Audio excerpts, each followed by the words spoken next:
2024 में पाकिस्तान में क्यों 1000 से भी ज्यादा लोगों की जानें गई टेररिज्म और मिलिटेंसी की वजह से। और ये पहली बार नहीं हुआ है, 2023 में भी पाकिस्तान में 1000 के आसपास लोगों की जान केवल टेररिज्म और मिलिटेंसी की वजह से गई थी।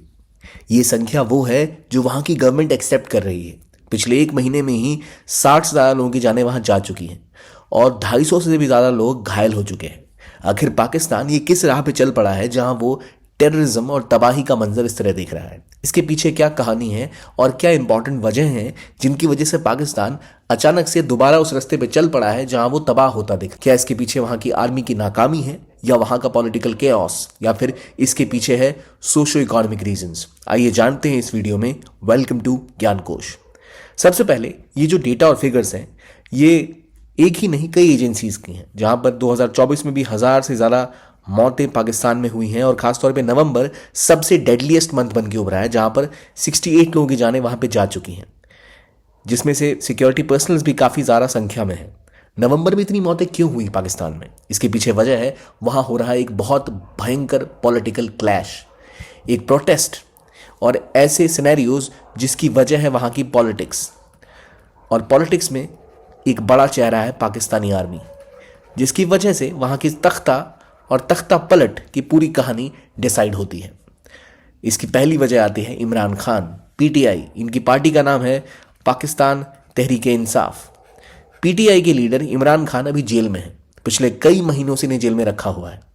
इनके खिलाफ कुछ चार्जेस हैं करप्शन के और कई मुकदमे इनके ऊपर चल रहे हैं। कहा यह जाता है कि जब ये अपने प्राइम मिनिस्टरशिप में थे तब ये थोड़े ज़्यादा ही आर्मी के खिलाफ खड़े होने लग गए थे। रशिया के साथ संबंध बढ़ाना चाहते थे, सऊदी अरब के खिलाफ चले गए थे, तो उसके बाद वहां से चाबी घूमी और मिलिट्री ने कहा चलो भाई साइड हो जाओ। और वो नवाज शरीफ जो काफ़ी महीनों से पाकिस्तान छोड़ के यूरोप लंदन में छुपे हुए थे, वो वापस आते हैं, उनके भाई प्राइम मिनिस्टर बन जाते हैं, उनकी पार्टी इलेक्शन जीत जाती है और इनकी पार्टी इलेक्शन हार जाती है। पीटीआई के सपोर्टर्स ने लगातार पाकिस्तान में विरोध प्रदर्शन किया।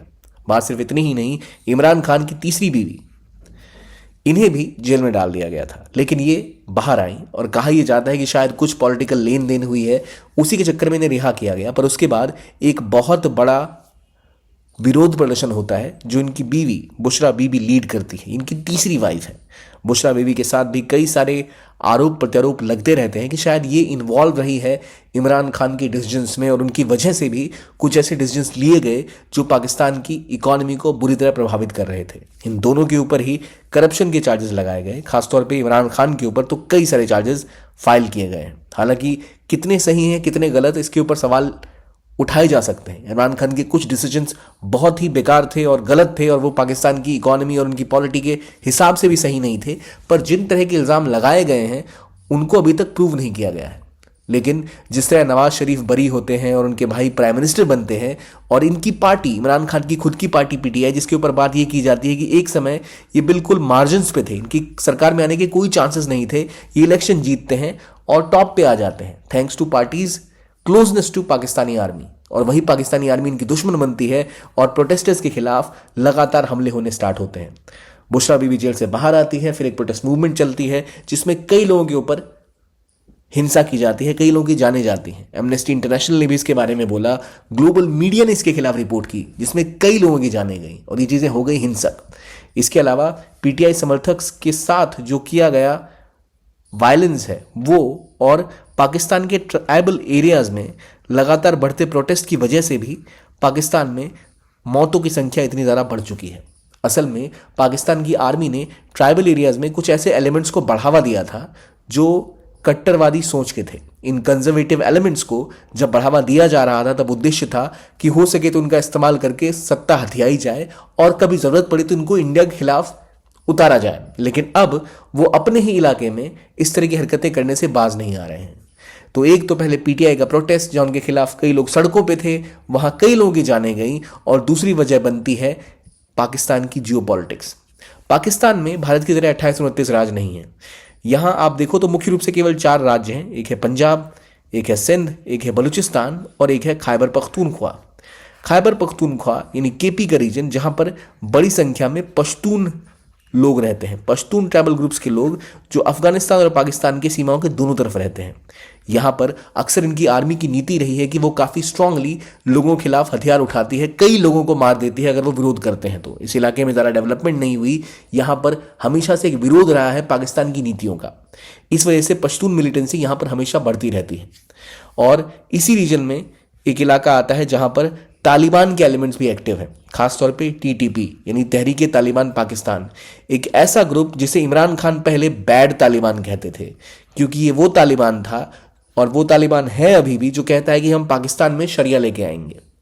असल में तालिबान के दो हिस्से किए थे पाकिस्तान ने और उनकी आर्मी ने। एक को वो कहते थे गुड तालिबान, जो अफगानिस्तान में कहता था कि हम शरिया लेके आएंगे और शरिया के हिसाब से रूल चलाएंगे और अपना सिस्टम लेके आएंगे। और बैड तालिबान वो था जो पाकिस्तान में आकर सेम सिस्टम लागू करना चाहता था। अब हुआ ये कि जब इन्हें लगा था कि तालिबान अफगानिस्तान के ऊपर रूल करेगा तो हमारे फेवर में होगा, पर ऐसा हुआ नहीं। तालिबान का जैसे ही कब्जा हुआ अफगानिस्तान के ऊपर, उन्होंने सभी तालिबानी एलिमेंट्स को खुला छोड़ दिया, जिनमें टीटीपी के वो एलिमेंट भी बाहर निकल गए जो पाकिस्तान के खिलाफ जंग में थे। इन्होंने लगातार वहां पे अटैक्स करने जारी रखे हैं, जिनकी वजह से पिछले 2 सालों में पाकिस्तान के कई लोगों की जाने गई और उनके सिक्योरिटी पर्सनल्स की भी। तो टीटीपी तालिबान का वो हिस्सा है जो अपना फोकस पाकिस्तान पे रखता है। मैं आपको याद दिलाना चाहूंगा कि तालिबान मूवमेंट की शुरुआत भी पाकिस्तान से ही हुई थी, जिन्हें पाकिस्तान की खुफिया एजेंसी आईएसआई ने और उनकी आर्मी ने अमेरिका और सऊदी पैसों की मदद से ग्रो किया था, ताकि वो अफगानिस्तान में जाके लड़ सके सोवियत से और उसके बाद मुजाहिदीन से। इसी वजह से यहां पर खड़ी हुई थी तालिबान की फोर्स और आखिरकार उनका एक एलिमेंट अब निकल के सीधा पाकिस्तान पर ही हमले कर रहा है। लेकिन इसके बाद एक और ऐसा ग्रुप है जो कंसिस्टेंटली पाकिस्तानी सिक्योरिटी पर्सनल्स को निशाने पे लेता है। वो है इनके सबसे बड़े राज्य बलूचिस्तान में बेस्ड बलूच लिबरेशन आर्मी, जिसने हाल में भी क्वेटा में एक रेलवे स्टेशन पे ब्लास्ट किए, कई सारे अटैक्स किए, जिसका सीधा सीधा निशाना अक्सर या तो पाकिस्तानी आर्मी होती है या पाकिस्तानी पुलिस फोर्स या फिर इस रीजन में रहने वाले लोग। अक्सर बलूचिस्तान लिबरेशन आर्मी का यह कहना है कि बलूच लोग जो यहाँ रहते हैं उनके रिसोर्सेज को निकाला जाता है, उनके रिसोर्सेज को ले जाया जाता है और उसका इस्तेमाल पंजाब या सिंध की डेवलपमेंट के लिए किया जाता है। इनको कुछ नहीं मिलता और ये हमेशा अपनी आज़ादी की बात करते हैं। तो इसी वजह से बीएलए से लगातार कॉन्फ्लिक्ट चलता रहता है पाकिस्तानी आर्मी का और यहाँ लगातार विवाद की स्थिति बनी रहती है।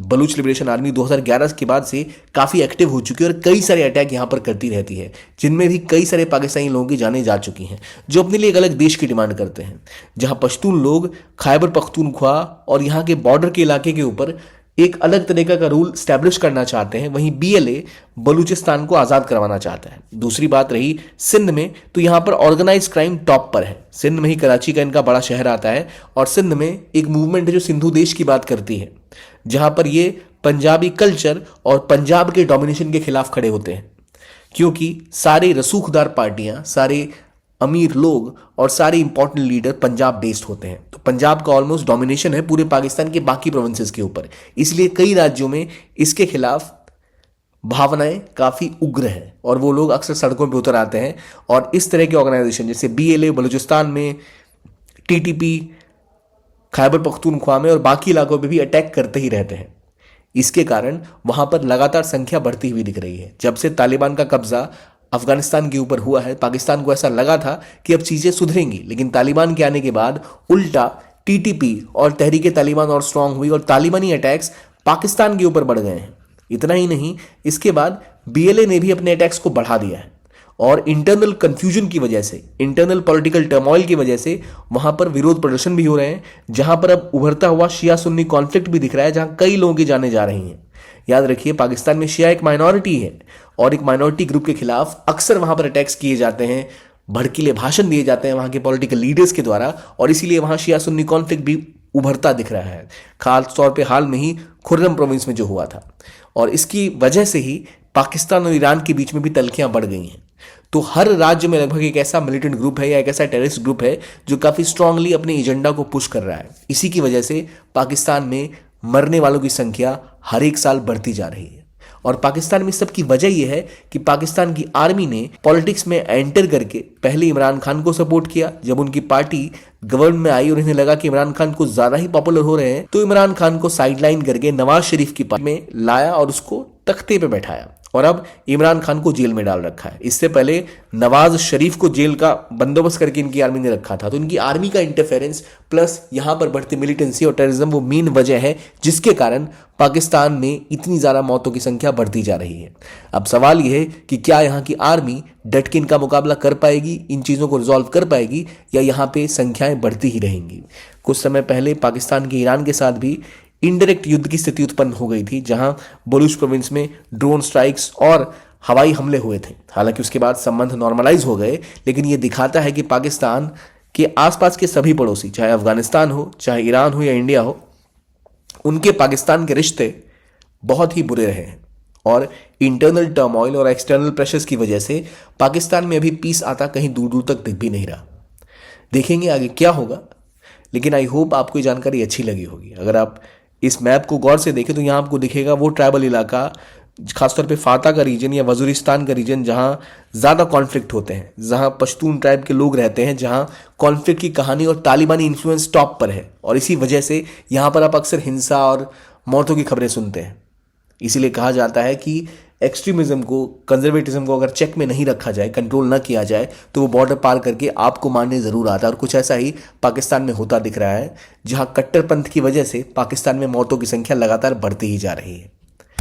अगर आप यूपीएससी की तैयारी कर रहे हैं तो आपके लिए बड़ा इंपॉर्टेंट है कि आप अपनी प्रिपरेशन को स्ट्रीमलाइन करें और इंपॉर्टेंट चीज़ों पर फोकस करें। आपके पास वो कंटेंट हो और वो बुक्स हो जो आपको कंप्लीट पैकेज एक साथ मुहैया कराएं। और इसी की कोशिश है PWOnlyIAS के फाउंडेशन कोर्सेज के दौरान, जहां आपको मिलती है कॉम्प्रीहेंसिव ई बुक्स जो एक एक सब्जेक्ट के लिए आपको एक जगह कंसोलिडेटेड सब कुछ प्रोवाइड करती है। आपको लाइव जीएस की क्लासेस मिलती हैं इंडिया की बेस्ट फैकल्टी से, जिनका रिकॉर्डेड एक्सेस भी आपके पास होगा। सीसेट की क्लासेस मिलेंगी, डेली एमसीक्यू मेंस के टेस्ट मिलेंगे, जिसको आप प्रैक्टिस करके अपनी प्रिपरेशन को चार चांद लगा सकते हैं। ये कोर्सेज आपको इंग्लिश और हिंदी दोनों में उपलब्ध हैं। अगर आप 2025 में अटेम्प्ट ले रहे हैं तो टाइटन आप इंग्लिश के लिए और इंग्लिश के लिए प्रहार ज्वाइन कर सकते हैं। अगर आप 2026 का अटेम्प्ट लेना चाहते हैं तो टाइटन है इंग्लिश में और संकल्प है इंग्लिश या फिर हिंदी में। इन कोर्सेज को आप ज्वाइन करते हैं तो आपको लाइव क्लासेस, रिकॉर्डेड जीएस की क्लासेस, सीसेट की क्लासेस, एमसीक्यू मेंस के क्वेश्चन, ई बुक्स, ये सब मिलेगा बिना लाखों रुपए खर्च किए। ये कोर्सेज केवल 7,999 रुपए से ही स्टार्ट है। इनका एक्सेस आपको घर बैठे मिल जाएगा। आपको करना क्या है, इस वीडियो के डिस्क्रिप्शन में एक लिंक है, वहां जाना है और इस कोर्स में एनरोल करना है। तो अगर आप इंटरेस्टेड हैं तो जरूर इसको एनरोल करिए। ये थी ये वीडियो। आप मुझे कमेंट बॉक्स में बताइए क्या पाकिस्तान में शांति आती आपको दिख रही है या ये कॉन्फ्लिक्ट और बढ़ेगा। Thanks for watching. Keep on watching ज्ञानकोश।